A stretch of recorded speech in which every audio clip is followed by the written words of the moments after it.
Wake the fuck up, samurai. We have a city to burn.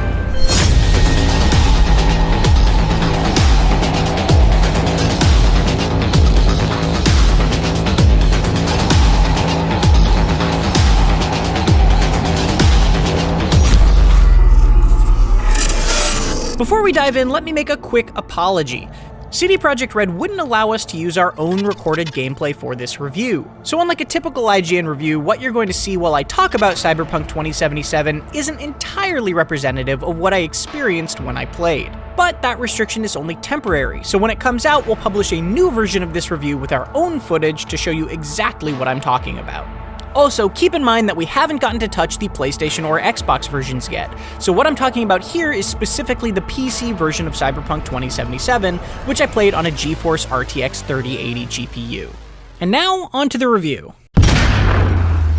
The quality of an open-world RPG often isn't defined by the strength of its main story, but the side missions around it. With Cyberpunk 2077, CD Projekt Red has built an entire game around that philosophy. Apart from its surprisingly short but utterly compelling central questline, the vast majority of what you can do in Night City is entirely optional, but still extremely impactful.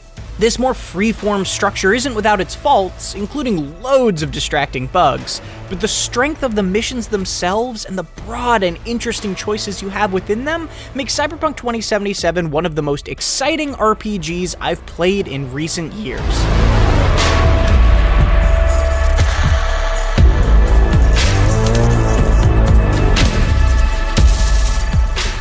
You play as V, a mercenary in Night City who ends up with the psyche of long-dead rock star and anti-corporate terrorist Johnny Silverhand trapped in their head. Yes, that's Keanu Reeves, though his performance is actually a bit stiff relative to the rest of the excellent cast. Do whatever it takes to stop him, defeat him, gut him. If I gotta kill, I'll kill. But Johnny's confrontational relationship with V is wonderfully tense, acting as the anchor of the whole story.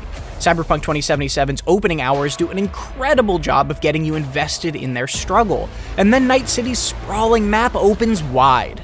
If most game structures look like a redwood tree with a tall trunk that has paths branching off as you go higher, Cyberpunk 2077 is more like a large bush. You don't have to go far to have dozens of tangled branches within reach. Night City is so dense, diverse, and consistently beautiful that there are opportunities to stumble upon unexpected sights and missions all the time.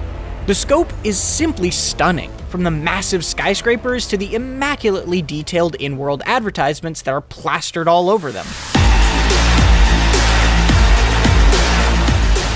Cyberpunk 2077 feels like an RPG through and through. It's full of rich, beautifully presented conversations and an almost mind-boggling amount of choice in dialogue, character builds, mission approach, and beyond. What's more, those choices can have a massive impact on both V's own story and the characters around them. I once made a suggestion to a character that later lost him his job. That decision altered every future interaction, and knowing that someone else might have a very different relationship with him made my playthrough feel more personal. Similarly, I was shocked to discover one of my favorite missions early on wasn't even offered to another player because of a single decision we made differently. Realizations like this quickly became a common occurrence. The missions themselves are also largely delightful. My favorites range from infiltrating an extravagant parade to a series of detective missions where you actually need to collect evidence on your own, to a deeply touching scuba diving mission, all the way to befriending a sentient vending machine. The fact that Cyberpunk 2077 is able to have deep, affecting moments alongside lighthearted goofs and blaring sex ads without any of it feeling out of place is a testament to the strength of both its stories and the world they take place in. And remember, just because something is a side mission doesn't mean it's not important to the main story. Surprisingly, Cyberpunk 2077 only took me around 20 hours to beat the first time, but it was only after reloading a save and spending another 20 hours completing side missions and befriending characters that I went back to finish the story again and found my ending options had drastically changed. After 45 hours, I've now found 6 wildly different endings and still have plenty more I want to do. While this freeform structure is impressive, it did create a false sense that I was failing to make progress at times. 3 percentages relating to different aspects of V's journey are presented like progress trackers in the menu, but they don't actually function that way, making them frustratingly misleading.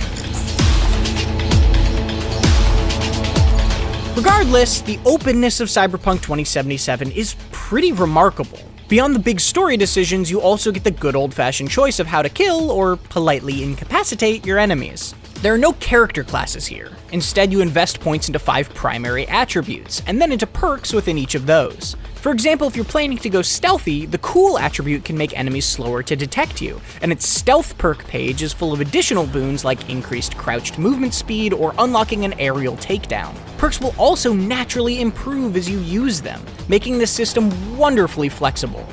Combat opens up gradually as well. While I didn't love the gunplay initially, I eventually found unique weaponry and clever cybernetic augmentations that elevated it above simple pointing and shooting. Some guns can charge up and shoot through walls, while others fire bullets that seek out enemies, and cool iconic weapons add unique twists with flashy looks. Add in cyberware that lets you slow time, double jump, and more, and it's just a matter of time before you find some custom combination that clicks. It never becomes the most complex dance, especially with stuff like the fairly mashy melee options, but it's one that I felt I had complete control over choreographing. Of course, my V's policy was always to try sneaking before going loud. Similar to combat, stealth isn't much deeper than crouch walking out of sight, but planning my route and using quick hacks to do things like blind guards can be an engaging and fun puzzle. Like in a Deus Ex game, I was able to complete some missions without ever drawing a weapon, which is rewarding in a different way than cutting off someone's head with mantis blades. When things do get loud though, a special commendation needs to be given to Cyberpunk 2077's music. The soundtrack is fantastic throughout, but the combat music stands out, driving the pace of fights directly. So we have to talk bugs now. I've only been able to play the PC version so far, but even so, the frequency of bugs was a frustrating nuisance. It's nothing game-breaking, but hardly an hour has gone by without something going awry, and performance is only okay even with very high-end hardware. That makes me especially worried for what last-gen console versions might be like. And remember, we unfortunately can't show footage of any of these issues yet due to CD Projekt Red's pre-release restrictions. For now, you'll have to take my word for it when I say that I've had important conversations undermined by characters glitching between incorrect poses or referencing invisible objects. I'd frequently get calls overlapping with other conversations, and had to sit through drives with my character bobbing like I was in a run animation. During the few story moments when I did get to see my own character model, I was usually missing my customized hair. And while I primarily had visual issues, I did have to reload a save a couple of times when mission progress was halted. None of this stopped me from loving the stories being told, but they did dampen moments that otherwise would have been powerful. A Day 1 patch is expected, as well as likely many others after that, but CDPR has indicated it will focus on stability and performance, which isn't what gave me the most trouble. To be fair, its exceptional support of The Witcher 3 gives me faith that a lot of these issues could be sorted out with enough time, but right now, it can be a bit of a mess. In a way, I'm sort of jealous of people who first play Cyberpunk 2077 6 months from now, when I assume a lot of this has been fixed. Cyberpunk 2077 kicks you into its dazzlingly dense cityscape with few restrictions.